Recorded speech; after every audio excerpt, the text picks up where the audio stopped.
Hello students, तो आज हम डिस्कस करेंगे रियल नंबर के बारे में। रियल नंबर होता क्या है? Real number is a combined set of rational number and irrational number. ठीक है, रियल नंबर क्या होता है? जिस ऐसा सेट होता है जिसके अंदर क्या होते हैं, रेशनल नंबर भी होते हैं और इरेशनल नंबर्स भी होते हैं। अब आप बोलेंगे रेशनल नंबर क्या होते हैं और इरेशनल नंबर क्या होते हैं, तो इसके लिए क्लास 9th में आप ऑलरेडी इसके बारे में पढ़ चुके हैं, तो आप इसको चार्ट से थोड़ा समझ सकते हैं कि rational number which number can be represent in the form of p upon q where p and q are integers and q is not equal to 0। अब रेशनल नंबर्स में कौन कौन से नंबर आते हैं? ऐसे नंबर जो फ्रैक्शंस हो, क्या हो, इंटीजर्स हो। इंटीजर्स में क्या होते हैं? नेगेटिव, पॉजिटिव और जीरो। ये सारे ही नंबर किसके अंदर इंक्लूड हो जाते हैं? आपके इंटीजर्स के अंदर। अब इंटीजर्स के क्या क्या पार्ट होते हैं? आपके होते हैं नेगेटिव इंटीजर्स और होल नंबर। नेगेटिव इंटीजर्स के अंदर क्या होते हैं? सारे ही नेगेटिव नंबर जो होते हैं वो किसके अंदर आ जाते हैं? नेगेटिव इंटीजर्स के अंदर आ जाते हैं। और होल नंबर की बात करके चलते हैं तो होल नंबर के अंदर क्या होता है? आपके 0, 1, 2, 3, 4, 5 यानी कि 0 से लेके आपके सभी पॉजिटिव नंबर जो होंगे वो किसके अंदर आ जाते हैं? होल नंबर के अंदर आ जाते हैं। अब सर होल नंबर्स क्या होते हैं? होल नंबर वो होता है एक कंबाइंड सेट होता है किसका? 0 तथा नेचुरल नंबर्स का। अब नेचुरल नंबर कौन से होंगे? नेचुरल नंबर स्टार्ट होता है 1 से और कहां तक पहुंच जाते हैं? इंटीजर्स तक पहुंच जाते हैं, तो क्या नंबर होते हैं? नेचुरल नंबर्स होते हैं। फिर इसके बाद बात करें जीरो की, तो जीरो के बारे में तो आप सभी जानते होंगे क्या होता है? जीरो। ठीक है, आगे चलते हैं इरेशनल नंबर। इरेशनल नंबर क्या होता है? विच number can not be represent in the form of p upon q। अब ऐसे नंबर जिनको p अपॉन q की फॉर्म में नहीं लिखा जा सकता, या ये भी बोल सकते हो जो रेशनल नहीं होते वही नंबर क्या होते हैं? इरेशनल नंबर्स होते हैं। अब इरेशनल नंबर्स में कौन कौन के नंबर आते हैं? इरेशनल नंबर क्या आता है? आपके पाई, उसके बाद आता है √2, √3, √5 यानी जिनके आप परफेक्ट रूट नहीं निकाल सकते। ठीक है, जैसे आपने बात की किसकी? √4। किसे √4 भी हो सकता है क्या? नहीं, √4 के एक परफेक्ट रूट निकल सकते हैं। क्या निकल सकते हैं? +-2। वैसे अगर मान लो मैं लिख देता हूं √9 तो क्या हो सकता था? +-3। तो इसलिए क्या होता है, ये नंबर क्या होते हैं? आपके रेशनल नंबर में इरेशनल नंबर के अंदर नहीं आते, बल्कि कौन से नंबर आते हैं? जिनका आप परफेक्ट रूट नहीं निकाल सकते, तो नंबर किसके अंदर आएंगे? आपके रेशनल नंबर के अंदर, इरेशनल नंबर के अंदर।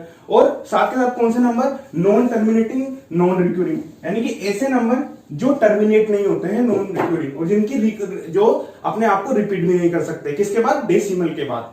यानी कैसे? इसके लिए आप एग्जांपल बोल सकते हैं, जैसे 1 पॉइंट आपने लिखा 2 1 0 1 0 0 1 0 0 0 1 डेट इस टाइप से चल रहा है। कैसे नंबर? जो अपने नॉन टर्मिनेटिव और नॉन रिक्यूरिंग है, यानी कि डेसिमल के बाद क्या है कि ना तो नंबर खत्म हो रहे। ठीक है, अगर मान लो डेसिमल नहीं लगा हुआ था तो ये नंबर किसके अंदर चल जाते? मान लो मैं डेसिमल हटा देता हूं और ये नंबर यहां तक खत्म कर देता हूं, तो नंबर किसके अंदर हो जाएंगे? ये तो एक पॉजिटिव नंबर है। और सारे इस टाइप के नंबर किसके अंदर आते हैं? नेचुरल के अंदर, यानी कि नंबर क्या हो जाता है? अपने आप रेशनल नंबर। इसलिए मैंने बोला कि डेसिमल के बाद आने वाले नंबर जो क्या होते हैं? खत्म नहीं होते, नहीं क्या होते हैं? रिपीट हो रहे होते हैं, तो नंबर्स को क्या बोलता है? Non terminating. ठीक है, क्लास 9 में आपने पढ़ा भी होगा कि जैसे 1.23 03 003 0003 इस टाइप से आपने नंबर्स लिखे होंगे। ठीक है, तो इन नंबर्स को क्या बोला जाता है? आपके नॉन टर्मिनेटिंग, नॉन रिक्यूरिंग। ठीक है, लेकिन ऐसे नंबर होते हैं 1.22 1.2222, तो ये नंबर किसके अंदर आ जाता है? आपके नॉन टर्मिनेटिंग बट रिक्यूरिंग, क्योंकि क्या है इसके अंदर 2 जो है बार बार रिपीट होता हुआ जा रहा है, तो इस नंबर को, ये नंबर क्या होता है? आपके रेशनल नंबर की फॉर्म में कन्वर्ट किए जा सकते हैं। ठीक है,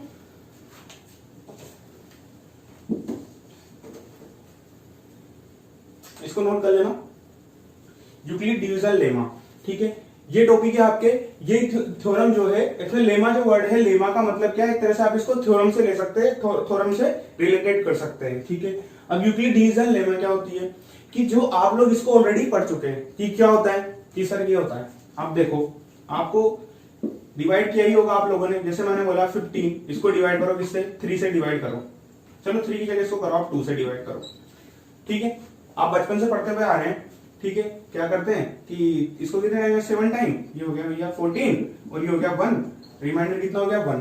ठीक है, तो इसको आपने जब छोटे होंगे तो इसको क्या बोलते हो आप? क्वोशिएंट। इसको क्या बोला जाता है? डिवाइजर। और इसको डिवाइडेंड। और इसको क्या बोला जाता है? सर ये क्या बता रहे? तो छोटे थे, अभी पढ़ चुके थे हम। तो यही वो चीज है जो आपके यूक्लिड डिवीजन लेमा के अंदर आती है। अब इसको कैसे रिप्रेजेंट करते हैं? ठीक है, अब देखो, इसको फिर एक और एग्जांपल लेंगे ये क्या है, यूक्लिडियन लेमा क्या है, आपकी बुक में जो लिखा हुआ तो उसको एक तरफ रख देते, शॉर्ट में क्या समझते हैं इसको, क्या होता है Euclidean lemma, dividend is equal to divisor into quotient plus remainder. ठीक है, कि dividend is equal to divisor into quotient plus remainder. कि सर ये क्या लिख दिया आपने, चलो देखते हैं। चलो वापस से कोई नंबर लेते हैं, जैसे मैंने लिया यहाँ पे 21 को डिवाइड करते हैं किससे, 2 से डिवाइड करते हैं वापस से। ठीक है, 2 से डिवाइड किया। ठीक है, 21 को किससे डिवाइड कर रहे हो आप, यहाँ पे 2 से डिवाइड किया। कितने टाइम डिवाइड होगा, 1 टाइम। यहां हो गया आपके 2, 1 कितना हो जाएगा 0। ठीक है, तो क्या करेंगे, अब देखो यहाँ पे डिविडेंड क्या है आपके 21, तो 21 तो डिविडेंड किया गया। ठीक है, ये क्या है आपके डिविडेंड, क्या है डिवाइडेंड। अब ये क्या है आपके यहाँ पे डिवीजर, क्या है डिवीजर। ये क्या है आपके क्वोशिएंट, और यहाँ पे ये क्या है रिमाइंडर। तो इनको सभी को इसकी अपनी अपनी इस पे रखते हैं। क्या हो गया, डिवाइजर क्या हुआ यहाँ पे 2 इंटू क्वोशिएंट 10 प्लस रिमाइंडर कितना हो जाएगा यहाँ पे 1। ठीक है, आई बात समझ में। अगर अपन इसको शॉर्ट फॉर्म में लिखना चाहे, इसको कैसे लिख सकते हैं कि मान लो डिविडेंड जो है आपका क्या है ए है। ठीक है, ए क्या हो गया आपके डिविडेंड हो जाए, बी क्या हो जाए आपके डिवाइजर हो जाए, और क्यू क्या हो जाए यहाँ पे क्वोशिएंट, और आर क्या हो जाए यहाँ पे एक स्मॉल आर क्या हो जाए आपके रिमाइंडर। इसको कैसे लिख सकते हैं आप, A equal to B Q plus R, ऐसे भी लिख सकते हो ना। अब एक बात बताओ, कभी भी रिमाइंडर जो होता है आपके डिवाइजर से ग्रेटर देन आ सकता है क्या, इसका मतलब क्या होता है हमेशा लेसर देन ही होता है। जैसे मान के चलो 5 से आप किसी भी नंबर को डिवाइड कर लो, मैंने बोला चलो आप तो 26 को डिवाइड करके बताओ कितना हो जाएगा, 5 टाइम 25, रिमाइंडर कितना होगा 1। वैसे मान के चलो यहाँ मैंने 27 लिया, इसको डिवाइड किया आपने किससे 5 से, 5 टाइम 25, तो रिमाइंडर कितना बचा यहाँ पे 2। यानी कि हमेशा जब भी आप 5 से डिवाइड करोगे रिमाइंडर क्या आएगा, स्मॉल ही आएगा, किससे 5 से। ठीक है, यानी कि डिवाइजर जो होगा हमेशा क्या होगा, ग्रेटर देन होगा किससे, रिमाइंडर से। तो आप यहाँ पे एक कंडीशन और लगा सकते हैं कि रिमाइंडर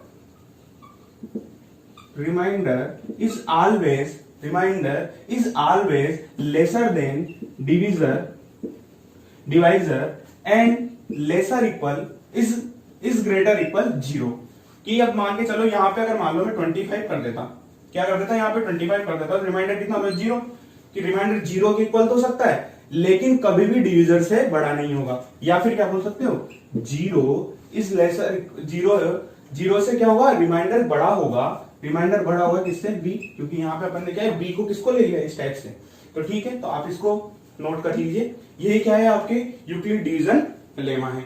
इस यूक्लिड डिवीजन लेमा से जो है आप क्या समझ सकते हैं कि कभी भी जो रिमाइंडर होगा वो कभी भी क्या होगा, डिवीजर से बड़ा नहीं हो सकता। किसी भी कंडीशन में ले लो, जैसे मैंने बात कर ली आपसे, कोई भी नंबर ले लो, जैसे मैंने बोला कि डिवीजर लो, आप क्या लो, डिवाइजर लिया आपने, डिवाइजर इज इक्वल टू 3, आपने क्या लिया, डिवाइजर 3 लिया। अब 3 का रिमाइंडर क्या हो सकता है, मैंने बोला चलो इसको 10, 11, 12 और 13 को डिवाइड करके देखते हैं। इससे 10 को डिवाइड करोगे कितना टाइम, 10 हुआ आपके 3 से 3 टाइम। ठीक है, 9, रिमाइंडर कितना हुआ 1। ठीक है, अब 11 को डिवाइड किया, 3 से डिवाइड किया आपने, कोई 3 टाइम 9, 2। मान के चलो 12 को डिवाइड किया, ठीक है, कितना टाइम 3 टाइम, सॉरी 3 से 4 टाइम, कितना हो जाएगा 4, यहां हो जाएगा 12, ये हो गया, रिमाइंडर क्या हुआ 0। इसके बाद आपने वापस से 13 को डिवाइड किया, किससे किया आपने 3 से, कितना जाएगा 4 टाइम -12, और कितना हो जाएगा यहाँ पे 1। तो इसका मतलब क्या हुआ, रिमाइंडर कभी भी क्या हुआ, या तो आपके क्या हो सकता है 0, 1, 2 और वापस से 1 आ गया। यानी कि अगर आप डिवाइजर 3 ले रहे हो तो रिमाइंडर्स क्या होंगे इसके, यानी कि आप क्या बोल रहे हो, डिवाइजर अगर आपके 3 है तो रिमाइंडर क्या होता है 0, 1 और 2। आई बात समझ में। यानी कि अगर मैं मान के चलो डिवाइजर अगर मैं यहाँ पे कुछ भी नंबर ले लेता, जैसे डिवाइजर में यहाँ पे ले लेता डिवाइजर क्या ले सकता था, यहाँ पे मैंने बोला 4 है, तो रिमाइंडर क्या ले लेते हैं आप, रिमाइंडर कहते हैं 0 1 2 3 4 सॉरी 3, ठीक है। वैसे मान लो डिवाइजर यहाँ क्या होता 6 होता, तो रिमाइंडर्स क्या होते हैं आपके 0 1 2 3 4 5, यानी कितना भी कोई सा भी नंबर हो जाए अगर वो 6 से डिवाइड है तो उसके रिमाइंडर क्या हो सकते हैं, ये हो सकते हैं। उससे अलावा 6 तो रिमाइंडर में नहीं आ सकता ना, इसके अलावा वैसे ही 4 है, 4 से कोई सा भी नंबर हो वर्ल्ड में, यानी कोई भी पॉजिटिव इंटीजर है उसके लिए कंडीशन क्या होगी, केवल रिमाइंडर यही बचेंगे, 6 के लिए रिमाइंडर केवल यही बचेंगे और 3 के लिए बचेंगे। और अगर कोई भी नंबर जैसे 5 होता तो 1 2 3 4 5, 0 1 2 3 4 और 5 क्या होता, वहां पे 5 तो क्या होता डिवाइड होता ही नहीं, तो इसलिए क्या करेंगे अपन इस टाइप से निकाल सकते हैं, ठीक है। यूक्लिड डिवीजन जो लेमा है इससे क्या क्लियर हुआ, यूक्लिड डिवीजन लेमा है, इसी की हेल्प से क्या है एक यूक्लिड डिवीजन एल्गोरिदम जो है बना हुआ है, यानी कि यूक्लिड डिवीजन एल्गोरिदम से आप क्या फाइंड करते हो, आप एचसीएफ फाइंड करते हो। एचसीएफ कैसे फाइंड करते हो उसके बारे में डिस्कस करते हैं क्या होता है। अब यूक्लिड डिवीजन लेमा को क्या किससे फाइंड करते हैं, एचसीएफ के लिए, तो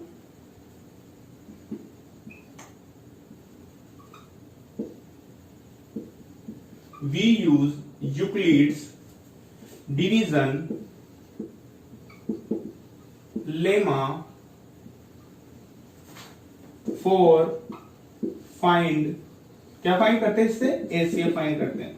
चलो एक एग्जांपल से इसको समझते हैं, एग्जांपल, ठीक है, इस एग्जांपल को समझते हैं। आपने इसे कोई नंबर लिया 1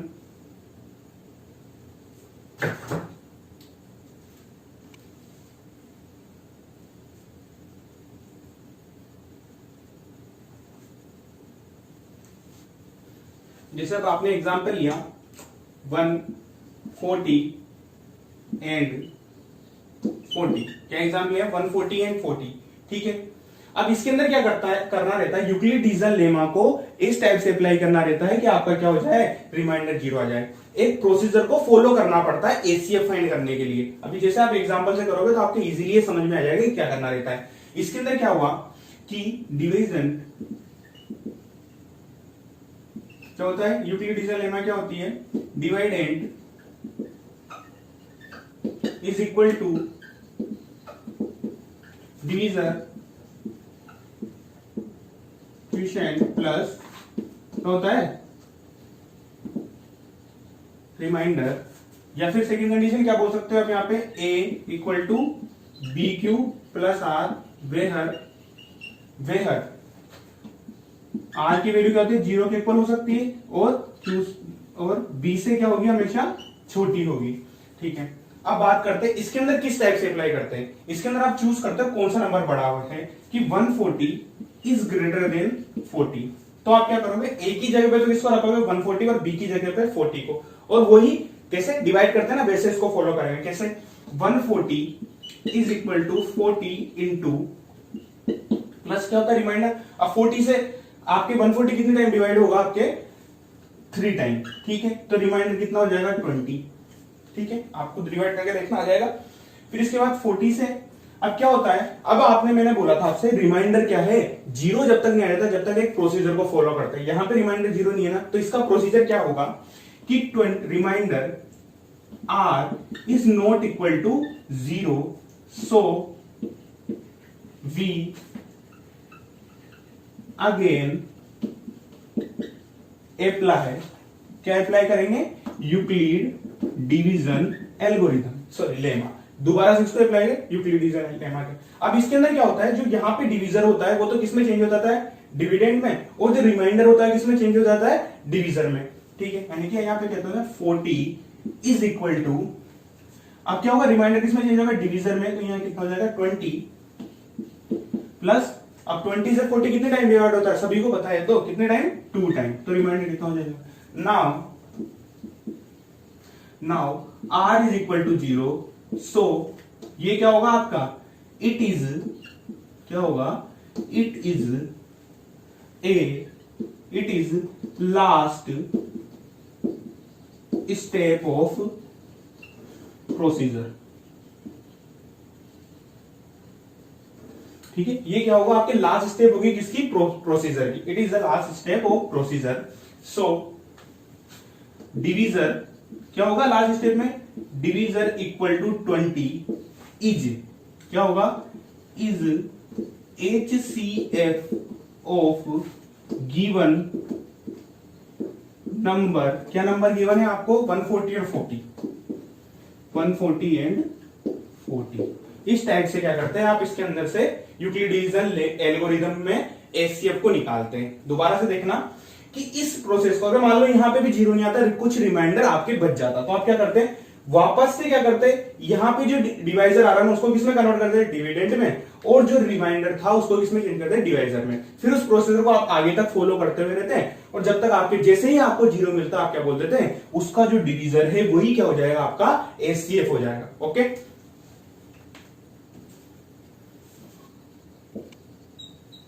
show that every even number is of the form 2q, कि हर इवन नंबर को किस फॉर्म में लिखा जा सकता है, 2q की फॉर्म में। एंड एवरी ओड नंबर, एक तो क्या है यहाँ पे तो है इवन नंबर, हर इवन नंबर को किस फॉर्म में लिखा जाता है, 2q की फॉर्म में। And every odd number is of the form of 2q+1, 2q+1 की फॉर्म में लिखा जा सकता है। ठीक है, तो q is some integer, q क्या है यहाँ पे, सम इंटीजर से। पहले तो बात करते हैं, एक सेट बनाते हैं। सेट का मतलब क्या हुआ कि आपने एक ग्रुप बनाया, उस ग्रुप के अंदर आपने क्या रख दिया, सारे इवन नंबर रख दिए। फिर एक ग्रुप बनाया, इसके अंदर क्या कर दिया आपने, ओड नंबर रख दिए। अब उसके बारे में देखते हैं कि यार होता क्या है कि ये 2q। अब एक बात बताओ, अभी जस्ट अपन ने यूक्लिडियन लेमा को पढ़ा है, उसके अंदर क्या होता है, a इक्वल टू BQ+R। ठीक है, या अगर इससे समझ में नहीं आ रहा तो आप उससे कह लो, डिविडेंड इज इक्वल टू क्या होता है, dividend is equal to divisor into quotient plus remainder. यही होता है क्वोशिएंट प्लस रिमाइंडर। अब क्या हुआ कि आपने क्या किया कि, अब एक बात बताओ, इस इक्वेशन से कंपेयर करते हैं, एक तो 2q से और एक 2q+1 से, और यहां पे क्या लिख दिया आपने, इवन। भाई इवन नंबर को तो किस फॉर्म में लिख सकते हो, 2q की फॉर्म में, और ओड नंबर को किस फॉर्म में लिख सकते हो आप, इस फॉर्म में।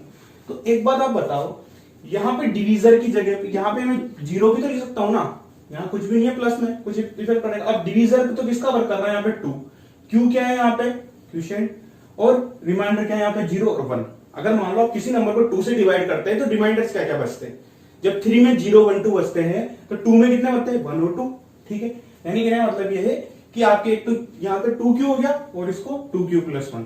ठीक है, अब आप बात करते हैं even number, A set of even number क्या होगा, 2 4 2 4 6 8, इट इज कुछ भी हो सकता है, बहुत सारे हैं नंबर। उनके अलावा ओड नंबर का सेट क्या होगा आपके, ओड नंबर का सेट क्या होगा आपके कि 3, फिर इसके बाद 5 है ना, 5 के बाद 7, 7 के बाद 9, इस टाइप से चलेगा। अब देखो कि अगर मैं बोल रहा हूं कि हर इवन नंबर को इस फॉर्म में लिख सकता है जब क्यू क्या है, कोई इंटीजर है। कौन सा इंटीजर है, एक पॉजिटिव इंटीजर की बात करते हैं।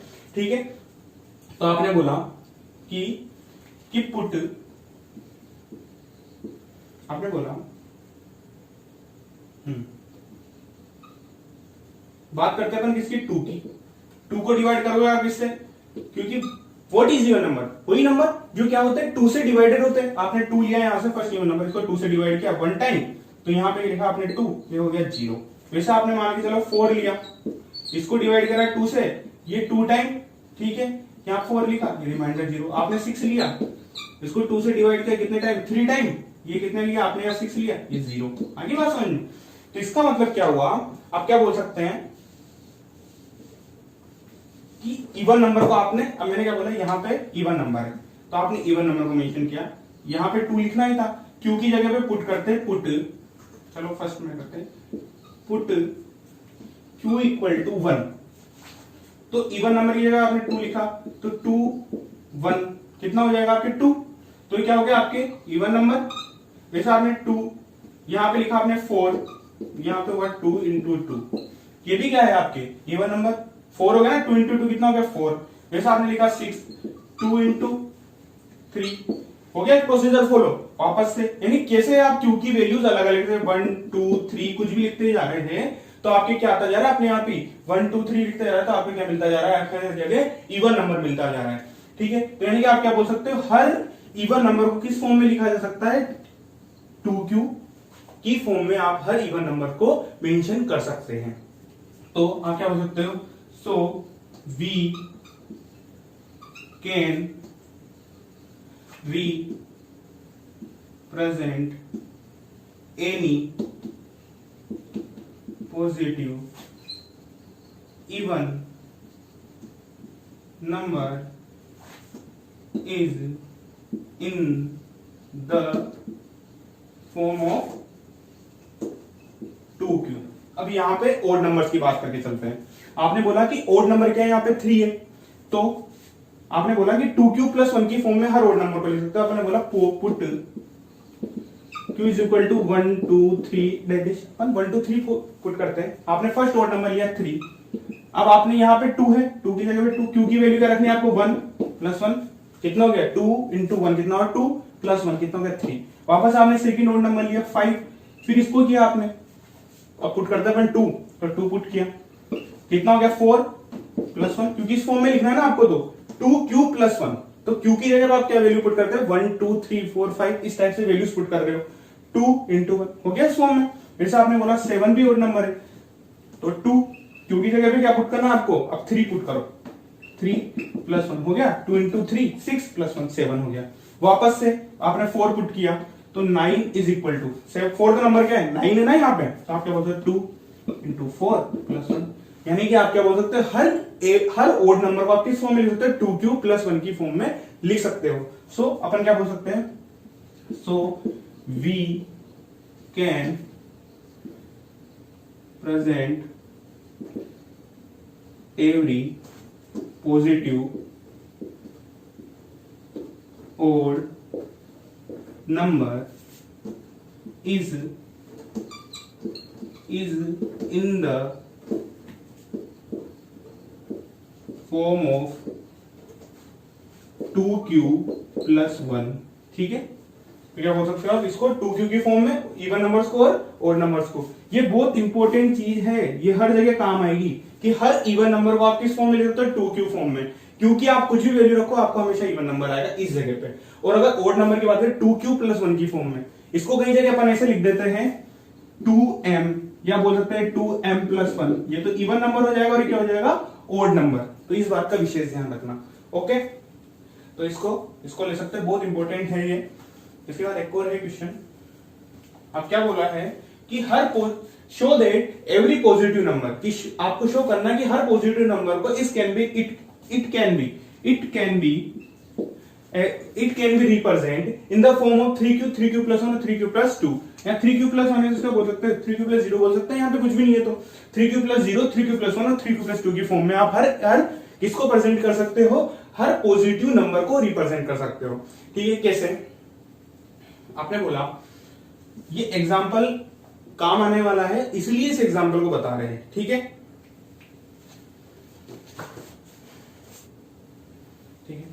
using Euclid division lemma. Euclid division lemma क्या है आपकी,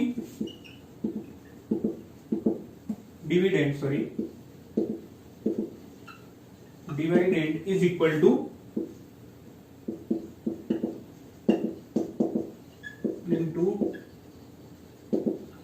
कोएफिशिएंट प्लस, ठीक है, इस फॉर्म में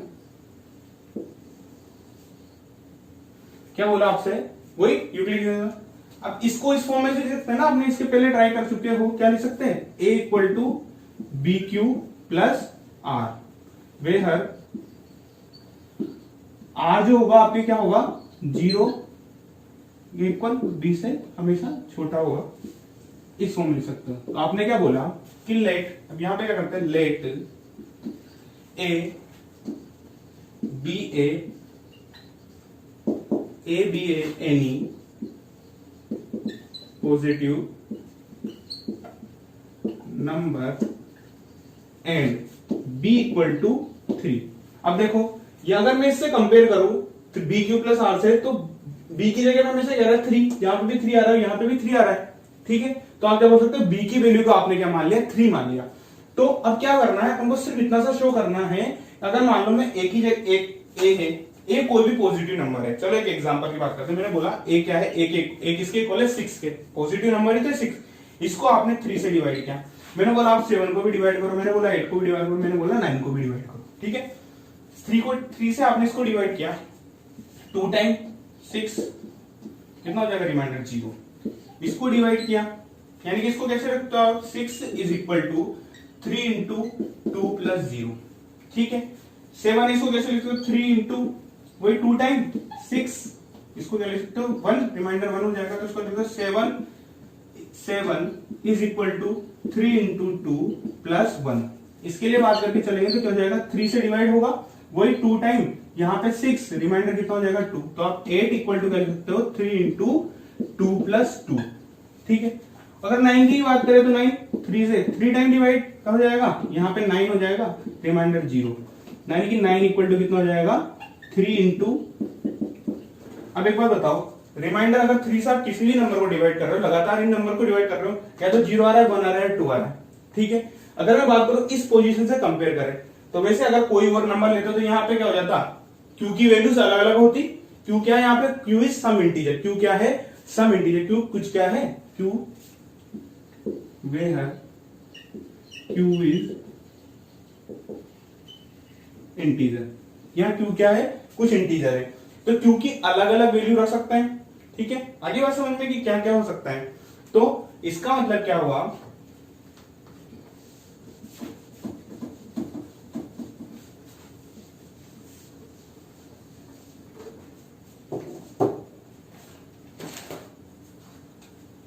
अगर b की वैल्यू क्या है, अगर आपके पास 3 है, इसका मतलब क्या है, b की वैल्यू अगर 3 है तो a equal to 3q plus r। तो r की वैल्यू क्या होती है, हमेशा b से छोटी होती है, 0 1 और 2 लिख सकते हो, 3 थोड़ी आएगा, ठीक है। तो यानी कि आप a को किस फॉर्म में लिख सकते हो, अगर a कोई पॉजिटिव है, इसको लिख सकते हो आप 3q प्लस 0, है ना। यह लिख सकते हो a equal to 3q plus 1, और क्या लिख सकते हो, a equal to 3q plus 2। आई बात समझ में, या तो आप 1 लिख सकते हो, या 0 लिख सकते हो, 1 लिख सकते हो, या फिर आप किसको लिख सकते हो, 2 लिख सकते हो। तो अगर आप यहाँ पे कोई भी पॉजिटिव इंटीजर रखो, एनीथिंग 1000 2000 1000 मतलब 1 लाख कुछ भी रखो, तो इस फॉर्म में या तो इस फॉर्म में होगा, या कोई भी पॉजिटिव इंटीजर इस फॉर्म में होगा या इस फॉर्म में होगा। तो आप क्या बोल सकते हो, देयरफॉर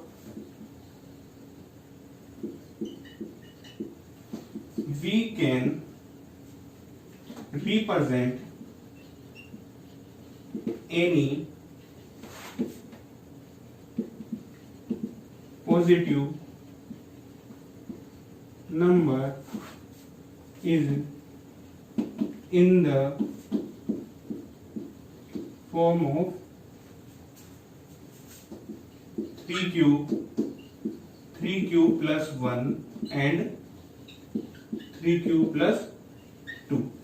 अगर मैं ऐसे एग्जांपल ले लूं, यहाँ b की जगह पे क्या होता, 4 होता तो रिमाइंडर क्या आ जाता, 0 1 2 क्या आ जाता, 3 आ जाता।